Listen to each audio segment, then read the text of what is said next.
So I was reading this article in New York Times this morning talking about elites who live in these rarefied circles of privilege. And the thing that struck me is it's an illusion. All that wealth and power can get you is pleasure, basically. And the more pleasure you have, the more pain you have because they are two sides of the same coin. The more you seek pleasure, the more you build up its polar opposite, kind of like an addiction where you chase pleasure, it turns into pain because you can't sustain that. And then people have more pain and then they seek more pleasure, so they do more weird, exotic stuff, go to more exotic locations, they're jet setting all over the world. They don't know anything. One of the persistent illusions that really bothers people is they think that there are these people out there, elites perhaps, who know something. They have a secret, like the Illuminati. They have this secret knowledge that's behind the secret, that's behind the secret, that's running everything. There's no such thing. No one knows anything. When I woke up, one of the first things I realized is that no one knows anything. Reality cannot be known with the mind. And so in that sense, I would just say it can't be known. It's not like you wake up to it and all of a sudden you know it. You cannot know it. The greatest sages who've ever lived don't know. It's just that, in a sense, they know that they don't know. They've let go of knowing completely. It's a pervasive illusion, but before I woke up, I used to think that there are these perfect people out there living perfect lives, and at the heart of it is this sense that they have a secret that you don't have. That there are people that have this secret to living some essential knowledge that sets them at ease and makes them appear happy and contented, and they're not.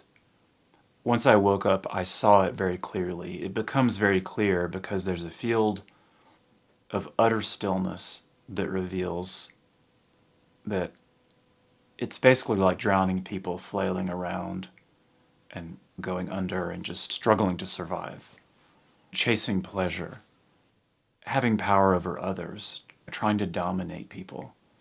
It's based in insecurity and illusion.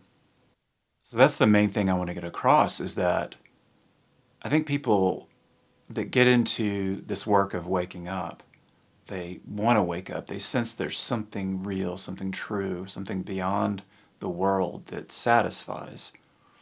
Whether we call it the kingdom of heaven or nirvana or Brahman or whatever you want to call that, moksha, liberation, there's this idea that there's going to be this grand something that you will then know. There's nothing like that. You cannot know it. The greatest possible realization is not knowing. The Korean Zen master Sung San was fond of saying, "Only don't know." It's in not knowing that we arrive at wisdom. In the Tao Te Ching, it says, "Not knowing is true knowledge." We have to realize that what we consider knowledge is really a form of mental grasping, and that we can't really know anything with absolute certainty. The branch of philosophy that deals with how we know what we know is called epistemology, and it's pretty interesting. We can know things to a certain degree, but we can't know them absolutely. I wouldn't call that knowledge, really. It's more like good information or useful information. Like even knowing how to split the atom. I could say that. Some people know how to split the atom, like these nuclear scientists.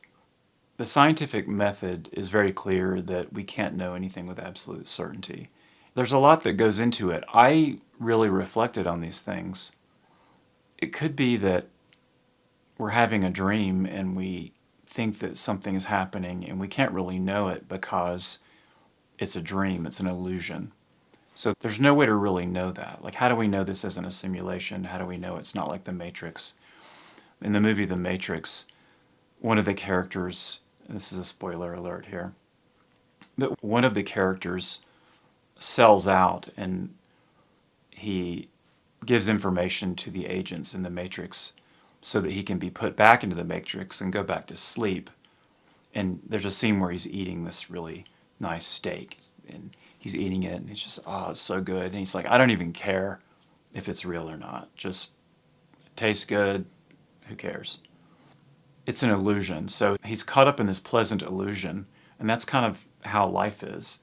That what we call elites are really just people, say billionaires, the intelligentsia, whoever it is. All you can really get with that is a pleasant illusion. To the degree that you empower pleasure as your goal, you're empowering its opposite, which is pain, and they'll change, they'll flip. It's like flipping a coin and thinking it's always going to come up heads. It doesn't. So you're chasing that positive pole of experience, and the whole time you're empowering the negative pole. And it's going to hit you sooner or later. So what I recommend is just let that go. There's nothing wrong with experiencing pleasure, like having a nice meal. Just realize that it doesn't satisfy completely. As soon as you enjoy your meal, it passes, then you're hungry again. And that's part of this cycle. So pleasure or satisfaction, and then lack or deprivation. And that's part of life, and it makes sense to allow that. So feasting and fasting, for example, or activity and rest, there's a balance there. If you chase one of those and try to suppress the other, you're actually strengthening the other one. Like if you burn the candle at both ends and you're out partying all the time, eventually you're going to crash and you're going to need to rest for a week, or you're going to have to go to rehab or something like that. I use the analogy of addiction a lot because ego is like an addiction to thinking. That's a way to look at it. And it creates a sense of self that looks at the world. It's like a field of objects. In the Tao Te Ching, they call it the 10,000 things. It's just the world field, just endless things. And we're just one of the things in this field of things. And that's the illusion of duality, is that we are a limited and separate entity that has to struggle for resources, pleasure, relationship, things like that. To some extent, that's true. It's just not who we are ultimately. Thinking that people know something is an illusion. So going on Instagram or Facebook or one of these social media sites and seeing photos of people having a great time, that's an illusion. And I think many of us are aware of that, or at least waking up to that, that it's elaborately staged and these people are miserable. The first noble truth of Buddhism is existence is suffering. That's true. And you can try to paper over it with smiles and fun times and chasing pleasure and looking cool and having a great body or whatever it is.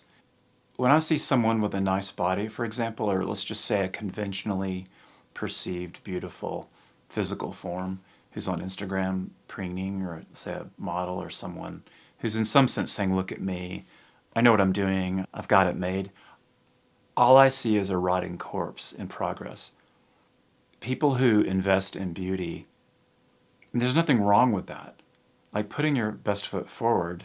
I took a shower today, there's nothing wrong with that. Looking your best only goes so far. Embracing this notion that no one knows anything is important, because if you get on Instagram and you think these people have some secret about they've, quote, made it, there's no such thing. Except waking up to reality. It's just that is, in a way, the opposite of knowing. And it's the opposite of certainty. It's the opposite of that smug, self-assured, beautiful ego thing that we see on social media. Don't believe it. You could sit down and think about this. Think about everyone you know and ask yourself, do they have some kind of secret? Like, do they really know? And if you get to know them well, like your good friends that you get to know, you realize they have insecurities and fears they don't really know. Everyone's like that. I'm like that as a person. As a person, if I tune into just being a human, the relative aspect of existence, see, there's an absolute and a relative presentation. The absolute is who I am in my essence. The relative is the body, the mind, the emotions, what I call the person. As a person, I don't know anything. That's a relief. Thoughts may arise, And I can know things in a relative sense. Like, they're 12 inches in a foot. So if I'm measuring the square footage in a room, I can get a reasonable approximation of it. But it's not absolute. There's no way to know that. Everything that we have in life is relative in nature, and it's relative because it exists for the purpose of something else. So I'm measuring the room so I can know what furniture might fit in it, and I'm getting the furniture because I want to put things on it. And then I put things on it so I can use the thing that I put on it. And I use the thing, say a cup with water in it, so I can quench my thirst, so that I can continue living. It just goes on like that. Everything in life is like that. And if you look at it carefully, it seems like futility. Like the myth of Sisyphus by Camus, where it's an eternal punishment, where we have to roll this boulder up a hill and it rolls back down for eternity. Everything we build is pointless. That's one way to look at it. And it would be nihilistic to think that's all there is to it. What I like to say is use the relative to attain the absolute. So, for example, I want to look my best because I'm on camera, and it helps this message get conveyed so that people will hear it, and then the idea is that people can wake up.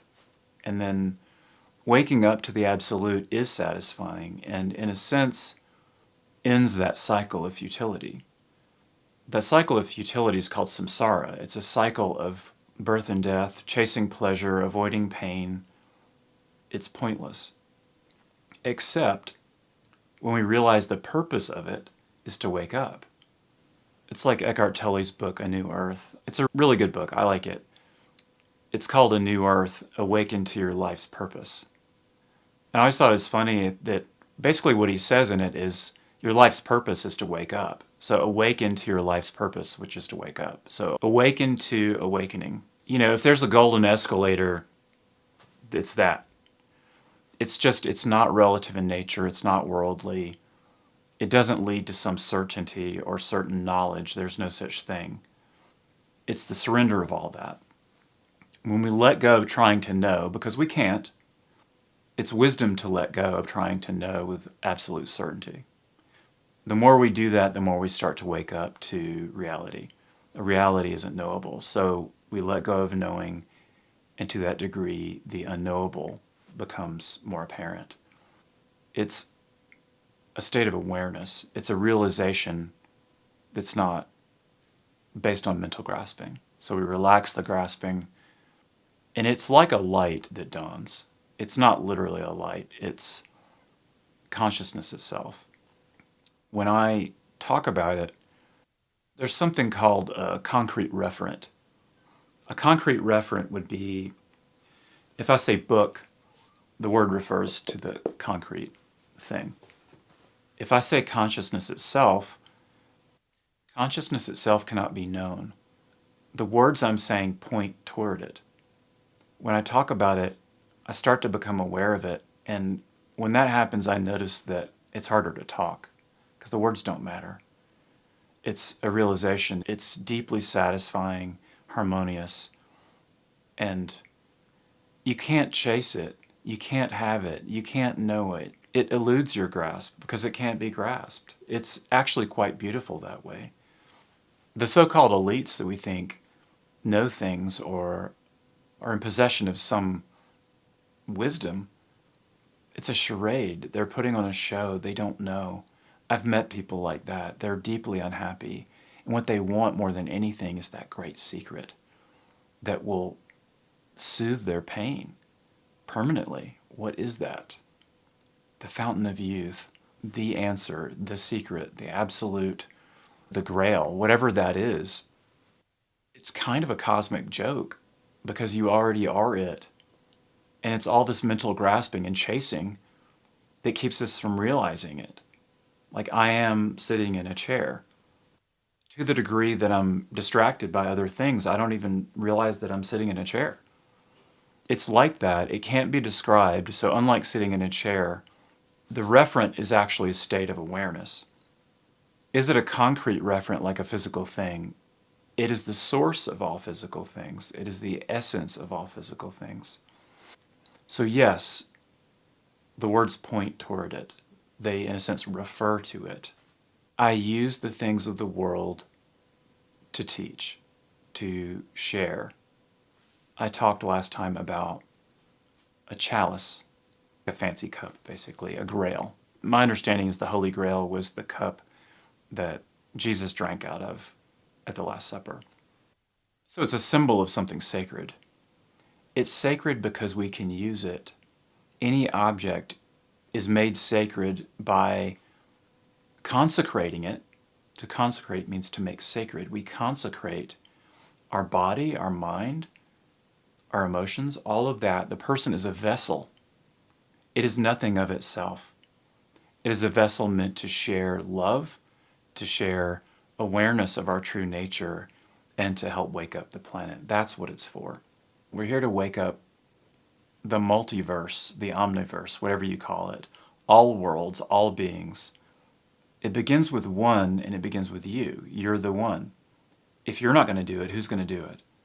So you make of yourself a vessel for the teaching being the Dharma, the absolute truth of who you are, that's not some kind of mental grasping, not some kind of conventional knowing. It's being. It's your being. It's awareness of being manifested as love, as compassion, as wisdom. And it's all based on an awareness of your true nature. So the chalice is a symbol of whatever we use to achieve that. So if it's money, great. Use the money to purchase books, or use the money to...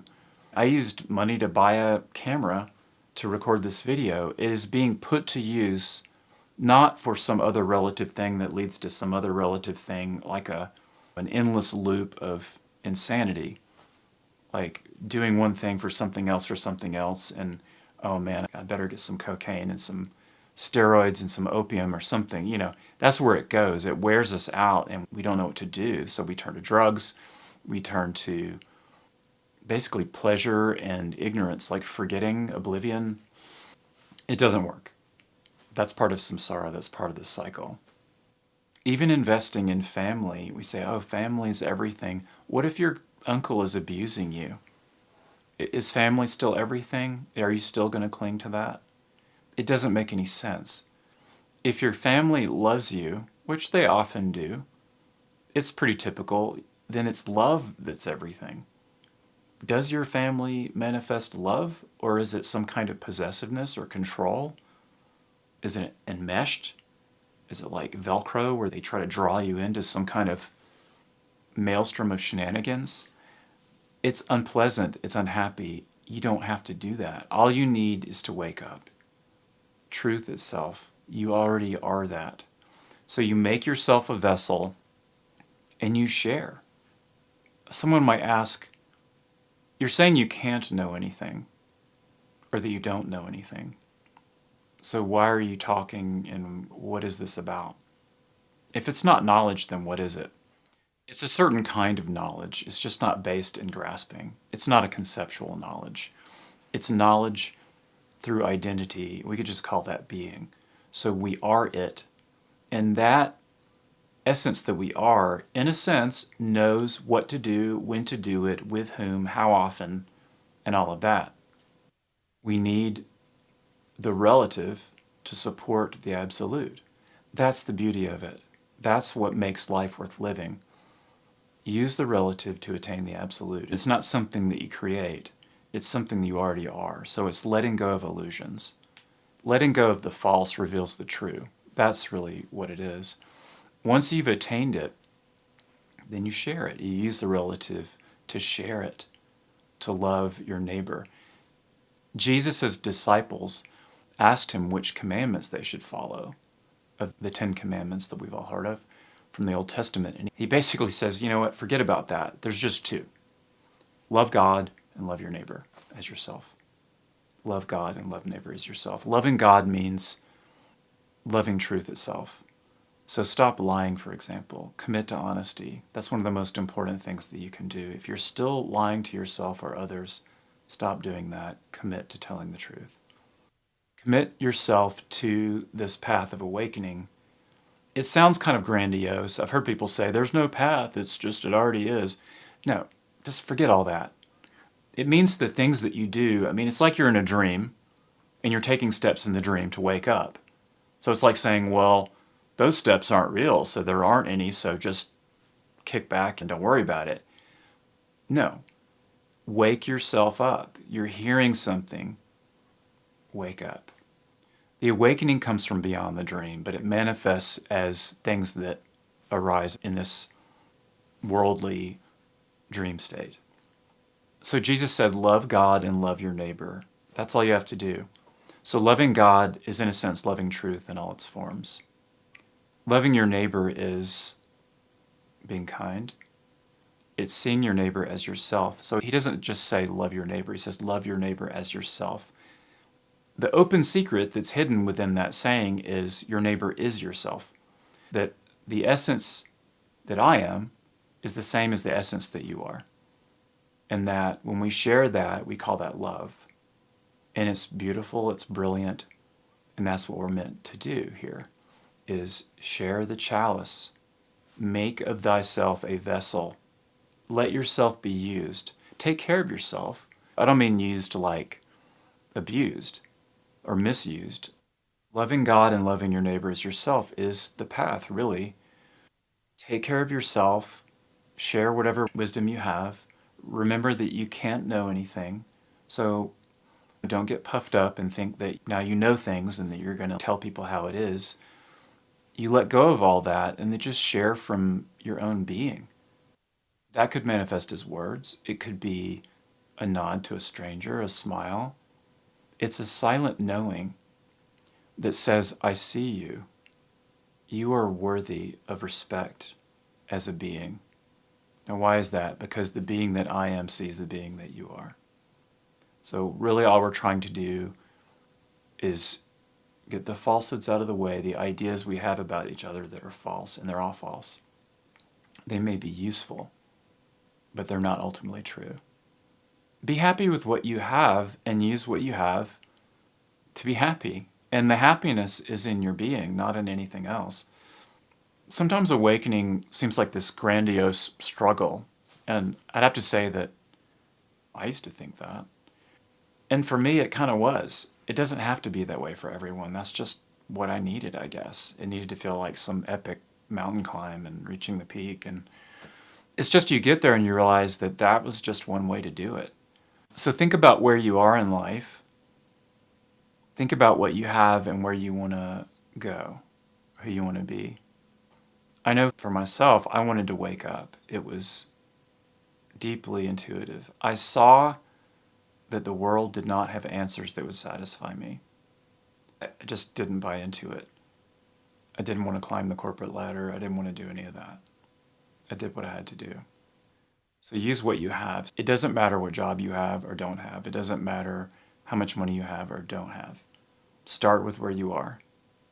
And stop arguing with it. Like, I should be elsewhere.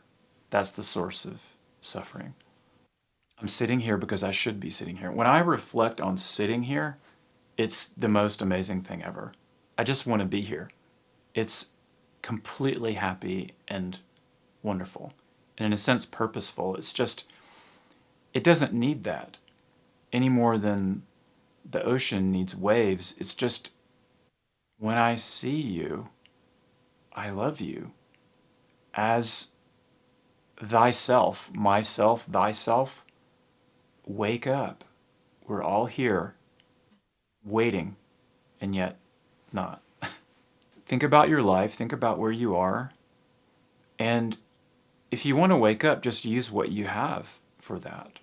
And it could change over time. It may progress. If you invest in the world, it'll ultimately fail. That's part of its nature. It passes. Everything dies, everything passes. So if you invest heavily in that, you're going to lose it.